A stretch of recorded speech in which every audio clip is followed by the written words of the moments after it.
Hi folks, Canadian Prepper here. So today we're going to be checking out the SAS Recon Folding Survival Bow. Now you may recall that I did do a review of the SAS Tactical Bow.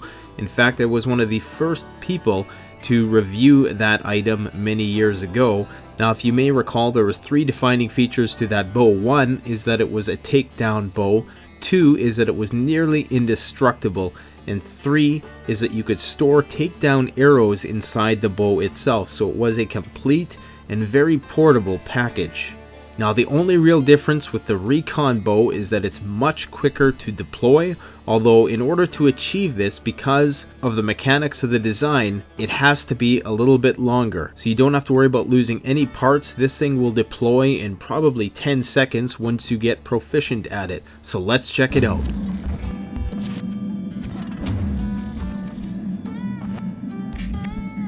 And don't forget to click the bell to be notified when a new video is posted.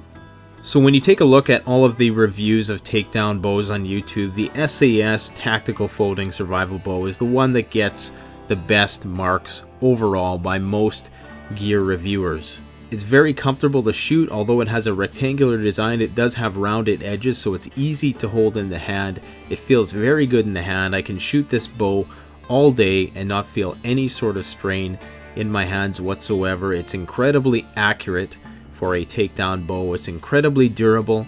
I'll go over all of the materials that it's made out of. It's made in the United States, made of very high quality materials, and when you include the fact that you can store takedown arrows inside the bow, this is really the ultimate combination of portability and practicality. Now this Recon folding bow is a limited design. Now, as some of you know, the SAS's primary competitor is the Primal Gear folding bow. It is made of similar materials but a much different design that I myself don't prefer as much. And one of the main selling points over the Primal Gear of the original SAS Tactical Bow was that it was significantly shorter when broken down and thus could fit in a standard 24-hour day pack without sticking out the top. In order to achieve that shorter length when the bow was taken down, the bow had to be designed in such a way which required a bit of setup in the field. As you can see here, one of the limbs needs to be switched around and moved into place before the bow can be strung. This is not the case with the Recon Survival Bow. However, it is significantly longer. It is 24 inches or 2 feet instead of 21 inches. Now that might not seem that much, but when you're packing a day pack and you want everything to be all contained within the pack itself, you may be forced to mount this SAS Recon bow to the exterior of your pack, as it probably won't fit inside your pack clothes, but that all depends on the type of bag you have. Many larger hunting expedition packs, it will fit in there, no problem. It's really hard for me to say which one of these bows I prefer. While I recognize that if you are hunting, you're already going to have the bow pre-strung up in most cases. There's going to be few circumstances which require you to quickly assemble the bow in the field. However, in some rare occasions, that may well be the case. So if you're somebody who bow hunts with a traditional longbow like this, and you maybe keep it in your vehicle, and you spot wildlife that's in season on the side of the road, and you want to go and hunt it right away, well, the Recon bow will be quicker to deploy. And I would probably say 3 to 4 times quicker. It depends on how nimble your fingers are. In cold weather, it's going to be much more convenient to use the Recon Survival Bow, because trying to screw in bolts and screws in colder weather can be quite the pain, especially if you happen to drop one of those in the snow and you can't find it. Then your bow is darn near useless. I say darn near because you can still technically use it without the cap, but at your own risk, and it is certainly not recommended. It almost feels that the longer bow is a little bit more accurate and easier to shoot. You can almost compare it to a gun which is very lightweight, that doesn't absorb a lot of the recoil, to one that is much heavier and absorbs a lot of that recoil. The same principle seems to apply here, in that the heavier bow, the longer Recon bow, seems to allow for more stabilization, and I find that it was much easier for me to land consistent shots. Now my groupings aren't very good here, As you can see, I'm certainly not a professional archer, and to be honest, this is the first time I've done any bow shooting in several months in this video. But I was actually pleasantly surprised by my mediocre performance. And as you can see here, I'm using the Undead Fred target, which simulates the human form. So if you ever did have to use a bow for self-defense purposes in a crap hits the fan situation, and you happen to live in a country which restricts the ownership of firearms for self-defense purposes, getting a target like this would get you some familiarity in targeting the human form. Now, of course, I do not under any circumstances encourage you to do anything which is outside the parameters of your legal system, so do so at your own risk. But it's also just a funner target to shoot than my normal deer target. Now, I'm not confident enough as a hunter to want to use a traditional bow yet for hunting purposes.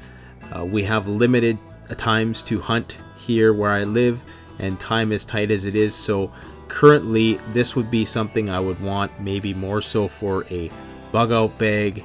However, if you did have a good blind or a tree stand set up at 55 pounds draw weight, you could easily take down large game with this within a shorter range. As you can see here, I'm shooting out to about 20 yards, and that would probably be the furthest I would ever want to attempt to take something with a traditional bow, which is not to say that I might not get lucky at a larger range than that, but I think you owe it to the animal to make sure that you're doing a kill shot, and in a lot of areas they probably won't allow you to hunt with traditional bows.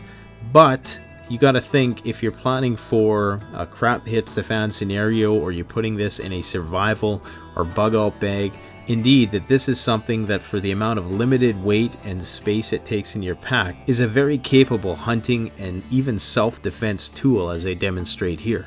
Now, the materials that it's made from as follows. So the riser and the limb holding brackets are made of an aerospace grade T6 aluminum. This material also receives a special treatment to prevent any glare. This non-reflective surface is less likely to spook the game that you're after. The retaining pin that attaches the limbs to the riser are made of a marine grade 316 stainless steel. It's been chemically treated in order to prevent that glare, just like the limbs itself. And the manufacturer claims that the supplier of these comes from a military vendor who has perfected the technology over the years. Now, the retaining pin screw, so that's the screw that basically holds the retaining pin in place and makes sure it doesn't fly off. It's made of a durable black nylon that prevents the screw from coming loose and also reduces the overall weight of the bow.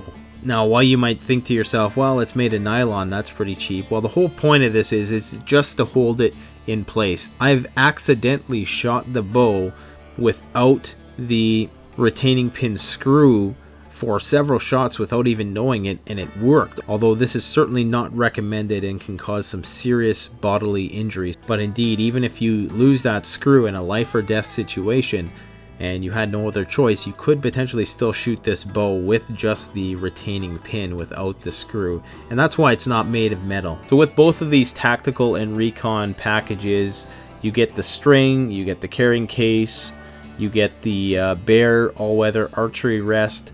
There's two caps that go on each end of the riser, and of course within there you're getting your 3 takedown arrows. Now, the arrows aren't included, you can buy them separately. There's many different places where you can buy takedown arrows online, but the Easton arrows that they offer are satisfactory also. And of course, you don't need takedown arrows, you can use any type of arrow with this. It's a 28-inch draw length, so arrows which are suited to that size would be preferred. But again, anything you shoot out of it is going to shoot, and the accuracy of it is going to come down to how good of an archer you are. There is quite the archer's paradox with this, but once you become accustomed to the bow, I don't find that this is something which drastically impacts your accuracy. Archery is a very instinctive process, and that lack of a built-in shelf to shoot the arrow off is not going to make a very big difference in terms of how accurate you are. If you're accurate shooting off a shelf that has no archer's paradox, then you're probably going to be accurate shooting with this bow once you correct your technique for the design. And I can't comment enough about just how good this bow feels in the hand, and the hollowness and the form factor of the bow really absorbs the shock well. You can shoot this bow pretty much all darn day without straining any parts of your body, so it is very ergonomic. Now this is around a $200 bow, which as far as bows go is very good. Now I should add that the owner claims this bow can shoot up to 200 feet per second. I don't have the means to test that theory, although you can pretty much guess at full draw you're at least going to get 175 feet per second. Now for around 200 bucks, this is a very good bow considering it shoots almost as fast as a lot of traditional recurve bows. In my opinion, it's far more durable, it's much faster to deploy, and it's lightweight. It stores arrows within it, so for 200 bucks, this is actually a pretty darn good deal when considering that most traditional recurve bows are going to vary in price between $200 to $1,000 anyways. Now you can get some cheaper PSC takedown recurve bows, but once again, it's going to be harder to pack. It's not going to pack down in a nice rectangular symmetrical fashion like this one, meaning that it's not going to be as packable. It is certainly going to be just as heavy because a thick wooden riser is pretty much going to weigh as much as a hollow aluminum one. And it also comes with a nifty carrying case which doubles as a quiver. So I would strongly recommend this bow, particularly for those where firearms are restricted. But even if you do live in a country which does permit firearms, having a bow like this that you can pretty much make your own string out of fishing line if you had to. At worst, you could use paracord, although that does stretch a bit, so you probably don't want to make it out of paracord. I would suggest you use a braided fishing line, which is not going to stretch. You can't really do that for a compound bow or a compound crossbow that relies on a sophisticated system of pulleys and whatnot. Be much harder to try to rig together a functional bowstring that can handle the draw weights of those crossbows and compound bows. But with this, it would be very feasible for you to make a bowstring in the field. I might actually do a video on how to make a bowstring. It's actually quite the simple process if you have the materials.